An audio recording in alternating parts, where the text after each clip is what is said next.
Hi, everybody. My name is Bonnie Squires.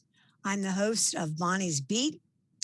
We like to interview people who are doing important things in the community, whether it's a charity, a nonprofit, athletics, politics. And the guest today is a very important person in the community. She happens to live in Marion Station. Her name is Laura Princiotta. She's the CEO of SpArc Philadelphia and the Arc of Philadelphia. Hi, Laura. How you doing? I'm doing great, Bonnie. Thank you for having me. Now, one of the reasons that I asked Laura to come on the show today is to talk about post-pandemic for those people who suffered greatly during the pandemic and are still suffering, and who had to close down their businesses, their facilities, whatever. Laura is a good example of someone who used to have 300 or 400 people doing programs at her facility during the week. And then as of March last year, they had to close down. So first of all, explain to people what SpArc Philadelphia is and the Arc of Philadelphia. Okay, SpArc Philadelphia is a family of organizations, including the Arc of Philadelphia, that's an advocacy organization, and SpArc Services, that is a day program provider, all for people with disabilities. SpArc Philadelphia is the parent and fiscal manager of the other two organizations. We serve people from birth with the Arc of Philadelphia all the way through their lives in many different ways, depending on what they want to do with their life and what their needs are. So our day programming with SpArc Services did close on March 17th and of last year. Of 2020, yes. And almost 300 people with disabilities who came to our building every day were suddenly home and isolated. We are located in North Philadelphia, a very economically depressed area of the city, and folks were alone and missing their friends and their staff, and most importantly, missing working on their personal goals and increasing their independence. So it was a very, very difficult time.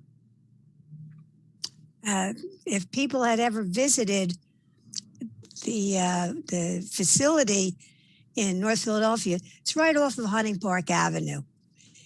And Laura's able to get various businesses to sign contracts with her so that the people who are involved, or her program participants, they got paid every week for doing work, like putting together display pieces for grocery stores, for drugstores, for putting together soda, how many different kinds of sodas they would have for, was it Frank's? Hanks. Hanks, okay. And assembling all kinds of things. And sometimes you hear a lot of banging because they're putting the rollers into the bottoms of furniture. Amazing. And Laura has picked special people to be the job coaches, the job trainers, and they work with these people, but they also, it's a safe place for them to go. A lot of them are not verbal, right? Some are in wheelchairs. They have special eating habits or things they're not allowed to eat. So Laura, talk about responsibilities that your staff people have. Yes, it's a very labor-intensive position, a very important position. And on March 17th, 2020, All of those people with disabilities that worked on the contracts, Bonnie, that you mentioned, that money that they brought into their households, that was significant help to families, disappeared. The staff, we paid the staff all through 3.5 months of closure. We paid them their regular salaries and we kept their benefits in place. These are people who work for a nonprofit.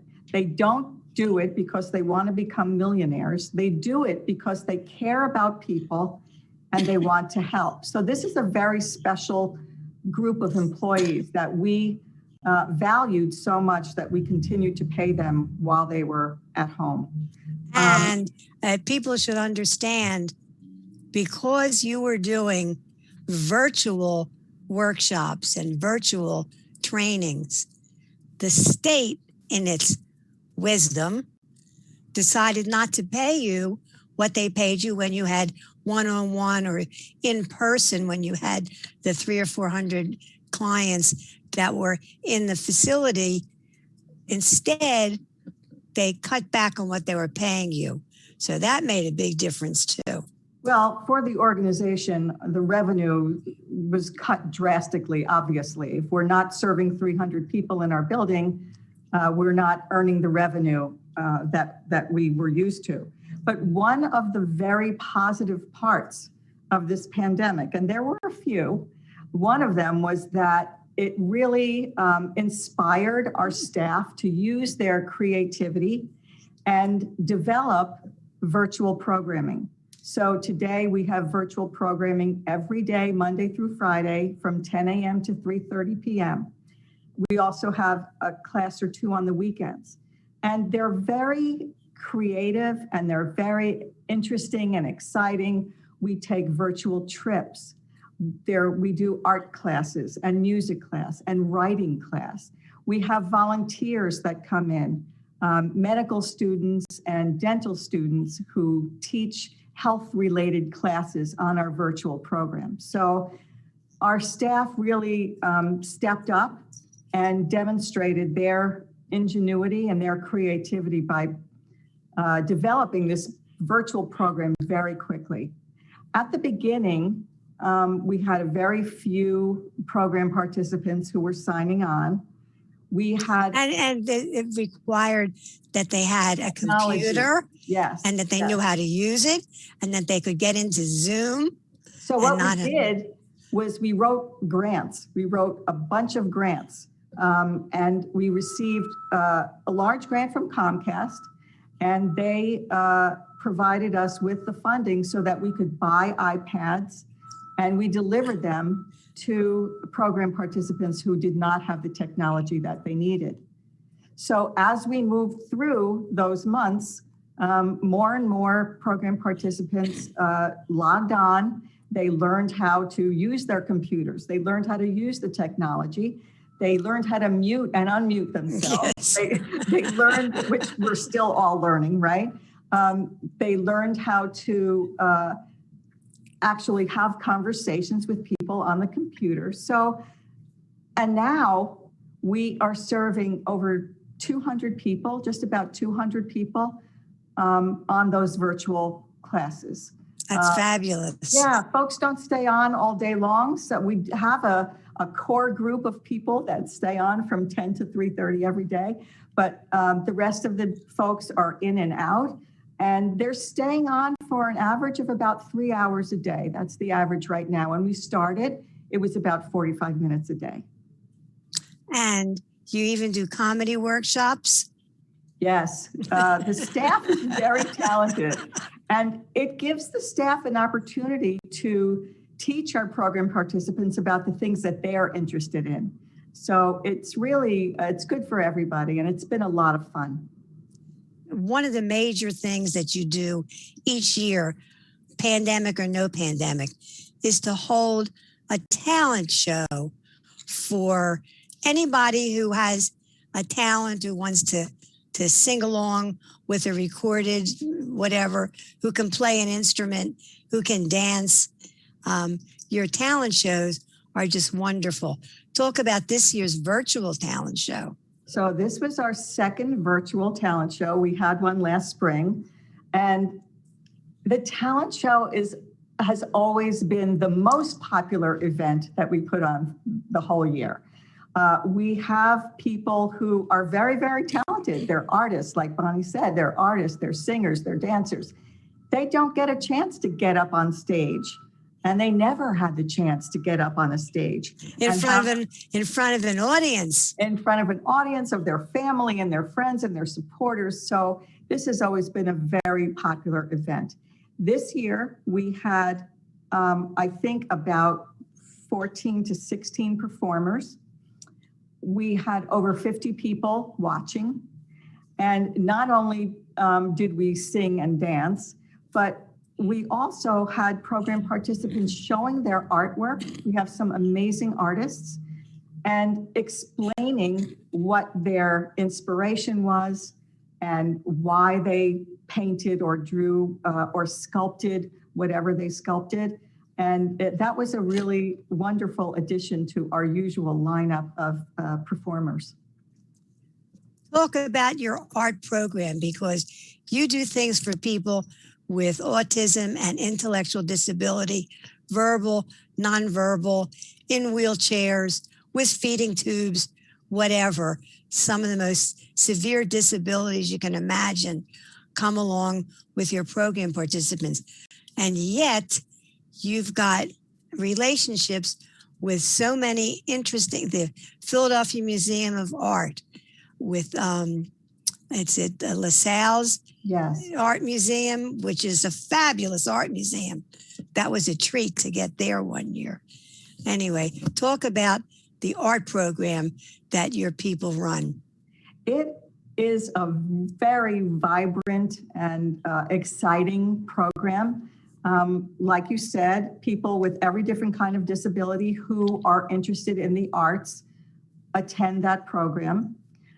We do have relationships we have had art exhibitions at the Philadelphia Museum of Art's Community Gallery, at the gallery at LaSalle University, at the Magic Gardens, at Chestnut Hill College, at Philadelphia Foundation. We have had artists. At Temple University. Yes. And we have had artists submit their work and have their work shown in other states, in New York and in Massachusetts. And we have really some fabulous artists. Recently, we are now participating at a studio at Cherry Street Pier. And much of the art that the participants create is on sale there. And that is a very popular place for our folks to go and visit. And we have been able to do that through the pandemic with one staff person and one artist at a time. So that program is a very popular program, and it gives people who have not had the opportunity before to express themselves through art, and then to share that with the wider community, which really is the core of our mission. Many of the people that we support have been marginalized and have not had the experiences that we take for granted of traveling independently on public transportation, or understanding how to order a meal at a restaurant, or going to a cultural event, or going to a park and taking a hike through the park. So we do all those things for people. Connecting our program participants to their community is the core of what we want to do for everybody. Let's talk about your background first. Where did you go to high school? Where did you go to college? What did you major in? And how did you end up in this field? Okay, so I grew up in New York. I went to Scarsdale High School. I got married. I moved to Philadelphia and came to SpArc at a very roundabout route. I had a dance studio on Walnut Street downtown, and one of my students worked here. And there was a singing group called the Bright Hopes, and they were great. They would stand in a line and they would sing. It was very static. Nobody was moving. And the student said to me, hey, I work for this great organization. Would you be willing to volunteer and choreograph a little bit for this singing group? And I said, sure. And that was how I got involved in this organization 100 years ago. And started in an entry-level position as direct support, and then, worked my way up into this position about 8 years ago. I often say, it's not just what I do, but it's who I am. This place means an awful lot to me, and the people that I work with and the people that we support also mean a lot to me. It's really good work, and I feel so grateful to be able to do it. The interesting thing is that Laura was an English major in college. She had nothing to do with social work, but that's what she ended up doing. But if you ever stand beside her as she walks through the halls of her facility, now that it's reopened, she knows the name of every person who's there. Hundreds of people pass through every day, and she knows all of them. And she knows their likes and dislikes. She knows which ones like to dance, which ones like to sing. She knows if they're eating something they're not allowed to eat, because a lot of them have to bring their own lunch with them because of food allergies or whatever they have. But it's just amazing. She has such love for them. And a lot of these people, they don't even have a family. The family turned their backs on them ages ago when they saw that they saw them as damaged birds and they didn't want to be bothered, or they were addicted to drugs or alcohol, the family, and they couldn't take care of a special needs child. So that's where SpArc Philadelphia and the ARC of Philadelphia comes in. And talk about what you do for the grandparents who are raising their grandchildren with special needs, Laura. Yeah, well, we do have a lot of people who live in community living arrangements. I'd say about 50% of the people that we support. And then the other 50% lives with family. And many of them, like you say, are grandparents. I apologize for this noise. We're on a very busy street. But we do work with families, and we survey families very frequently. And the families are involved in meetings that we have for our program participants. And we have them quarterly.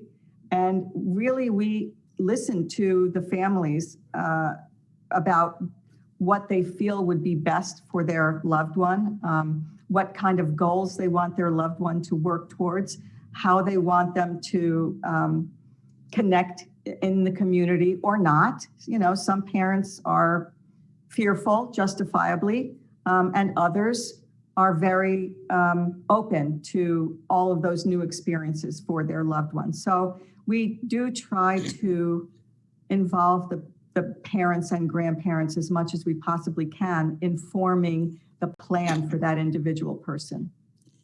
And what Laura hasn't mentioned is that she has to deal with some treacherous situations from time to time when they've found a job for one of their clients, and the family member, whether it's an older sister or brother, whether the client lives with that person or not, they're worried that they're going to lose their benefits if the special needs member earns, quote, too much money, unquote. And Laura has to walk that line carefully. One of the goals of our organization is to help people become as independent as possible. And a job is part of that. So finding employment for people is really at the top of our list. And you're right, Bonnie, the system is created in a way that at times it does discourage that job, given that people are dependent on benefits, state, federal benefits. So we do a lot of educating, we do a lot of talking, and if we can, we enlist the program participant to help encourage their family member to let them just try. They're afraid to lose their spot in our program. So what we've done many times is allow someone to try a job, just try it. 10 hours a week, 5 hours a week. If you don't like it, you can come back. And in this way, we have moved a lot of people from a facility-based program out into the world. And you know that paycheck means an awful lot to people. And when they come back and they tell their friends, hey, I've got a great job and I earned money and I bought that pair of whatever it is, sneakers, boots, whatever, that I really wanted for a long, long time. It influences others. So sometimes, yes, it is a challenge, but we have found ways to help families at least give it a try. And if you've ever gone to TGI Fridays on City Avenue, the host is someone who was trained by a department in Laura's division, SpArc Philadelphia. And they do, and then in the kitchen, they've got 2 or 3 others who make the salads, who are chopping food. They have really good jobs that they get these people in. Let's talk about the relationship with SAP and the other intellectual, whatever they call them. Yes. I forget what they call them. Okay, so like I said, employment is one of the strongest tenets in our mission. And we help people find jobs from, working in the kitchen at Fridays, all the way up to coding at SAP or at Dell or working in the finance department at Bank of America. Those folks are mostly people with autism, people who have completed their college degrees, and people who have tremendous talent who have tried to find jobs for years. And because they have autism, and maybe because they have difficulty looking somebody in the eye or shaking somebody's hand or representing their ability in a way that people can grasp, have not been able to find employment. And we help them do that. We just finished a program with Dell where 20 people were hired. 20? Yeah. Oh, that's fabulous. Yeah. Because how many do you have working out in Newtown Square at SAP's headquarters? I think somewhere between 20 and 30 people. And that's been over the 6 years of programming. That program is called Neurodiversity in the Workplace. And we just opened a hub in Boston, and we're working with MIT in Boston. They are actually hiring some of our folks, which is very exciting. So in that program, we have, over the 6 years, about 170 people who have been placed in jobs. Our retention rate is 96%. Fabulous. And the average salary of those folks is $65,000. So these are fantastic jobs. People have moved to take the jobs, and it's a really rewarding thing. That's a fabulous team of our staff. But the vice president of SAP, who used to be based in Texas, I don't know if he's still based in Texas, but he has 2 adult children on the autism spectrum. So he ran with that neurodiversity program when they first opened it. He definitely was our champion at the beginning. Absolutely, absolutely. And he made sure that not only, they had so many volunteers who wanted to be coaches that are full-time employees at SAP. They didn't have enough, candidates to assign that to them. So it's really been a wonderful team effort. It has, and people don't realize how prevalent autism is. And in a company like SAP, where there's hundreds of thousands of employees, if you put that out there and you say, is anyone interested in volunteering? chances are you have a large percentage of your employees who somehow have a connection to somebody with autism and who are willing to volunteer. And we took that model and we expanded all over the country and soon internationally. We have a program coming up in London. Oh, isn't that nice? Yes, exciting. You'll tell Queenie that we said hello. Maybe you'll bump into Harry when you're there. Maybe you'll be visiting. Maybe. If not, you can find him in California with his new baby. Yes. I wanted to ask you about like taxes and things that your employees pay.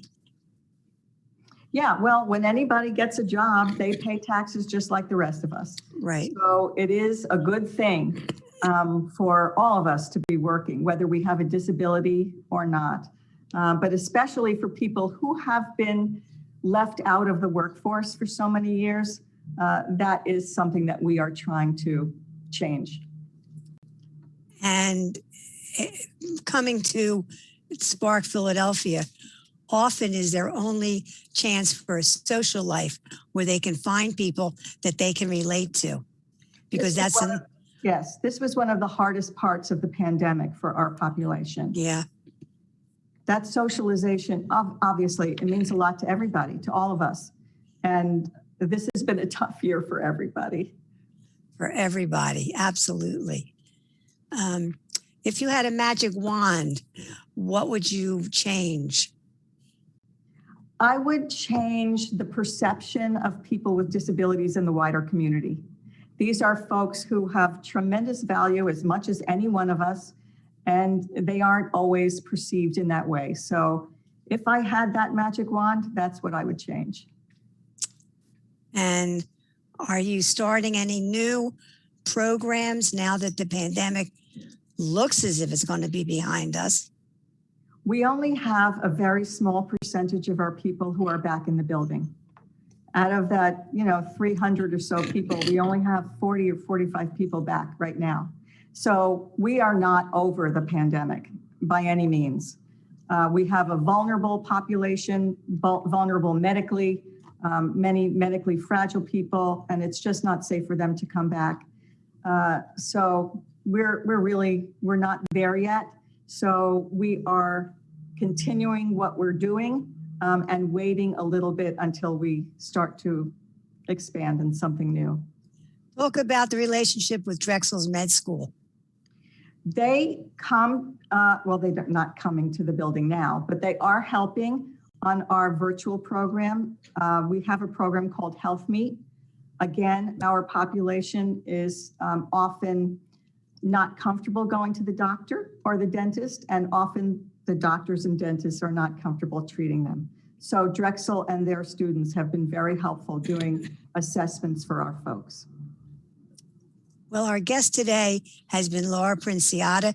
We didn't even get to talk about the fact that you're now also doing the ARC in Delaware County, and that's a whole other new world, right?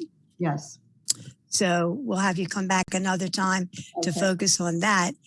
And our guest today has been Laura Princiotta, the CEO of SpArc Philadelphia, the ARC of Philadelphia, a compulsive do-gooder. That's how I would describe her.